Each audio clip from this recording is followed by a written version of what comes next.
I don't think this is what the doctor had in mind when he said take it easy for a day or two on that knee. In this episode of our Banff-Jasper trip, we will travel south to the Icefield Parkway towards Lake Louise, then cross the mountain range into Yoho National Park. Come along with us as we visit Peyto Lake, Johnston Canyon, Lake Louise, Takkakaw Falls, Wapta Falls, and more.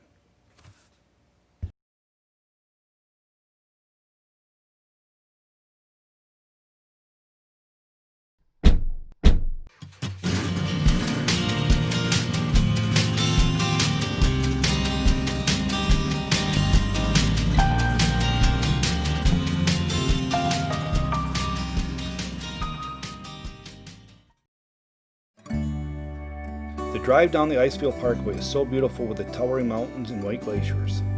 We took advantage of nearly every pull-off to admire the scenery and capture pictures of the amazing landscape.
Peyto Lake is located along the Icefield Parkway 25 miles north of Lake Louise and Banff National Park.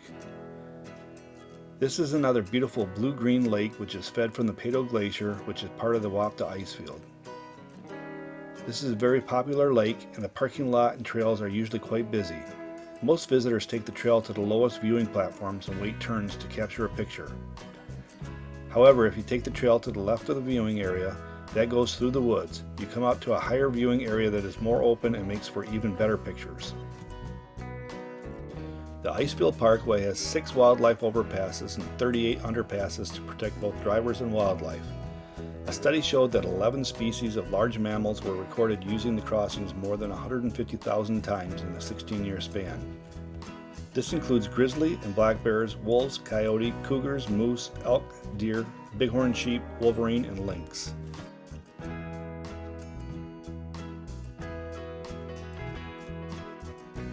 Despite the easy walk on paved trails, the Johnston Canyon hike is worth your time. The crystal clear blue-green water, rocky canyon walls, numerous waterfalls, and even a tunnel will provide new views around every corner.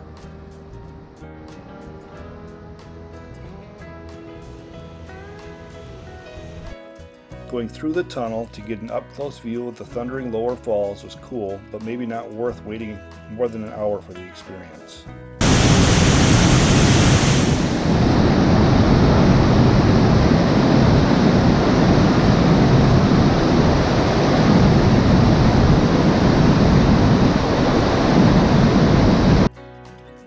We had heard about the secret waterfalls you could walk behind, located over the bank and off the trail.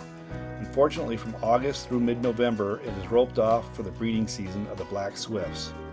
A $25,000 fine awaits anyone willing to ignore the warnings.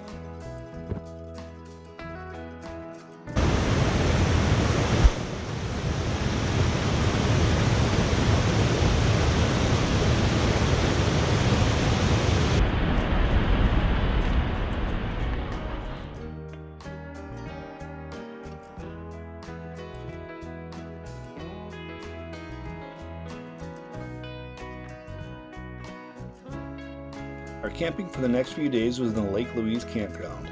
The soft-sided camping area was completely surrounded by electrified fencing, which was maybe even more unnerving than the other campgrounds without the protection.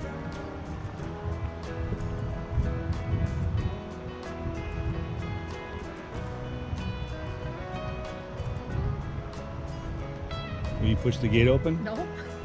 Oh.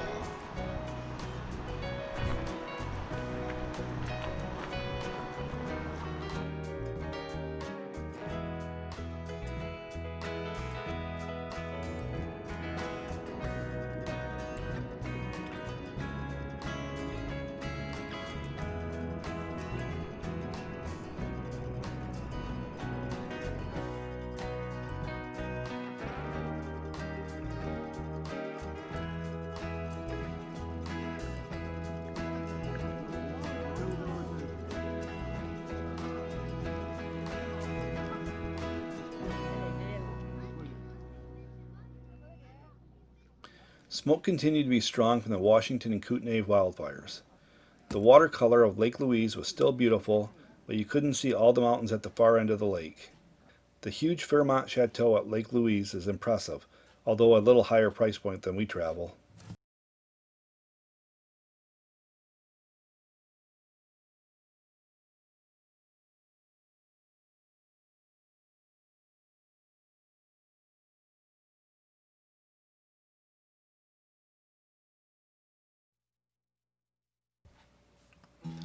Our goal for this day's hike was Big Beehive, so we started on the trail around Lake Louise. We're at Mirror Lake right now, heading up to the Big Beehive.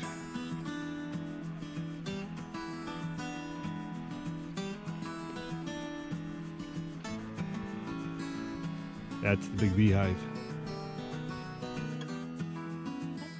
Mirror Lake is your first rest on this all uphill hike.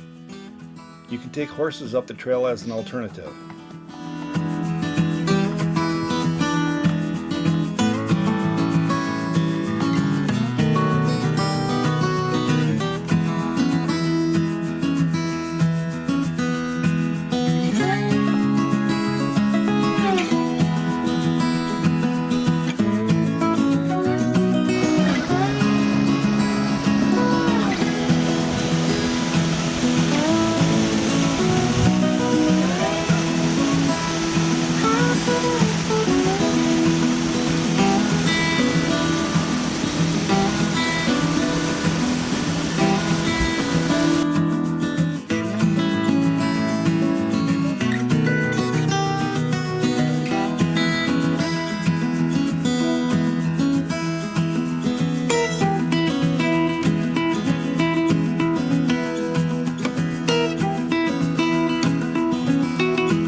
The tea house is the destination for most hikers. It's typically busy and we had a lot of hiking to do yet, so we just took time to rest near a quiet spot on the lake, take pictures and cool our heels.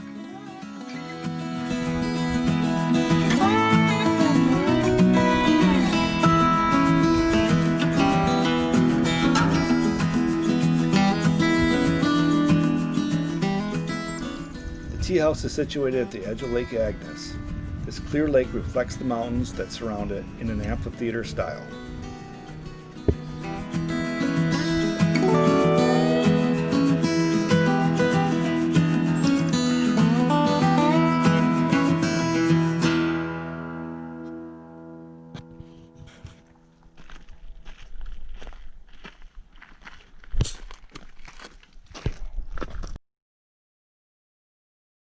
After our rest, we resumed our upwards hike. The trail takes a series of switchbacks. While we were catching our breath, one gentleman showed his endurance by running up the trail. It's a good climb, even for me.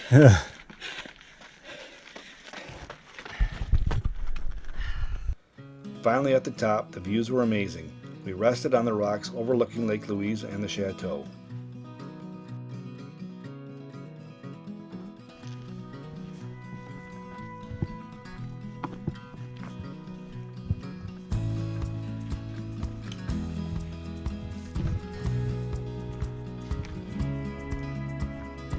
We looked up at the Devil's Thumb where we briefly considered hiking, then changed our minds.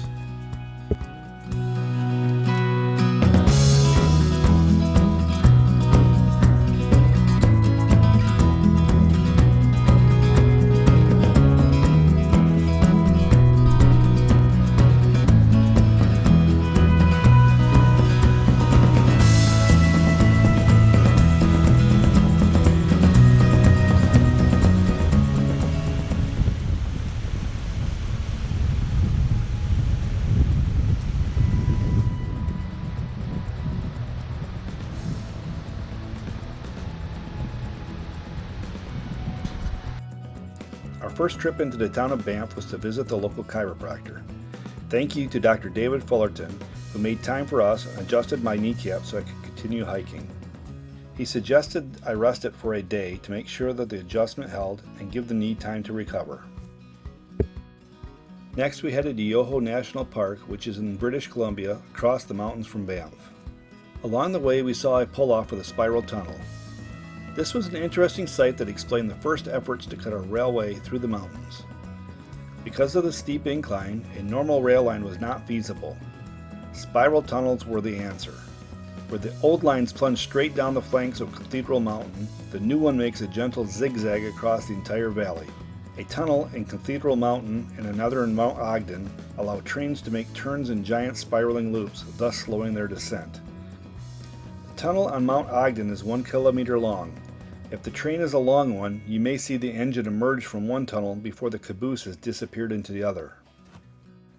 The drive to Takkakaw Falls has sharp switchbacks that you literally cross into oncoming traffic as you come up the mountain. Cars headed down can see traffic below and must yield until cars come around the switchback and get into their own lane. Takkakaw Falls is an amazing waterfall that can be seen from many different vantage points. When you say Takkakaw, you are saying it is magnificent in Cree, and it sure is. This is a 1,148-foot waterfall, which is one of the highest in Canada. The falls are fed by Daly Glacier, which in turn is fed by the Wapiti Icefield. There is a paved trail from the parking lot that takes you to a vantage point for pictures if you aren't able to hike very far.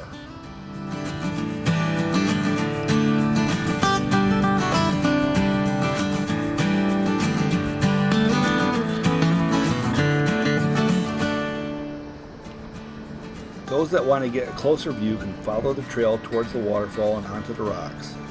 Those insisting on being a waterfall toucher, like my wife, can climb the wet rocks all the way to the base of the falls. Be prepared to get wet, but I'm told the pounding rush of water is quite the experience. There is even a set of red chairs along another trail where you can sit and enjoy the views of the falls.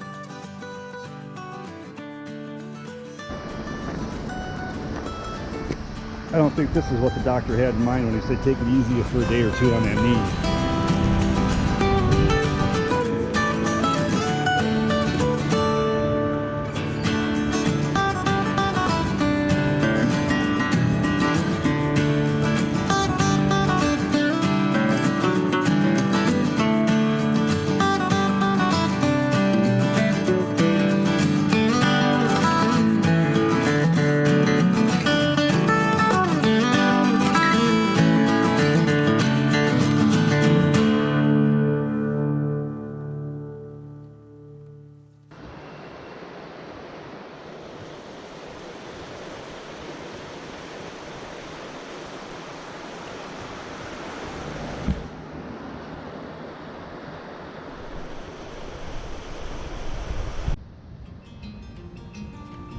The Natural Bridge is an impressive natural rock formation that spans the Kicking Horse River and can easily be reached by car.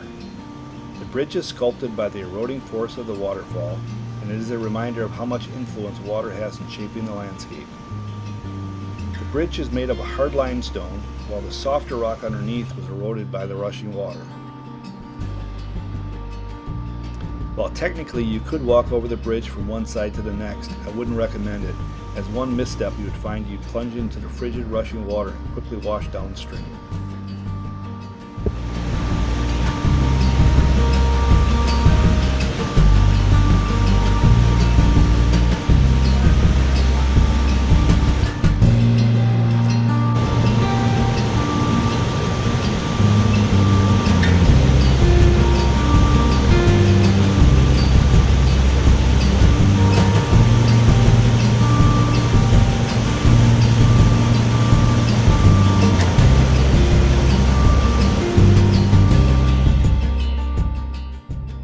Old Emerald Lake was a must-visit because of the beauty of the water and the surrounding mountains. Unfortunately, the smoke had completely settled on the area and hid all the mountains. We'll have to return to this area to see the full beauty, but the color of the lake definitely did not disappoint.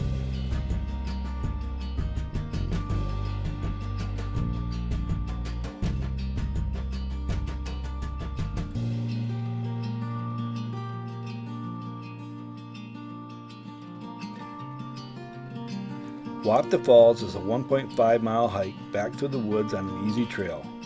This nearly 1,000 feet high and 490 feet wide waterfall is impressive as 9,000 cubic feet of water cascade over the edge every second. The waterfall is first viewed from the top and then from the side where you get a great view of the falls and feel its power.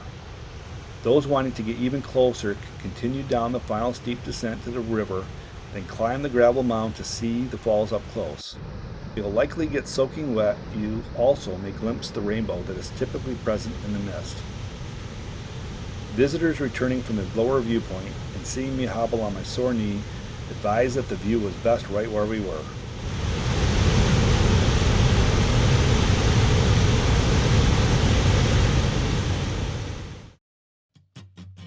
In our final episode, we'll visit the hot springs in Banff that originally started the national park. We'll also have a time-lapse video of dawn at the magnificent Moraine Lake. Until then.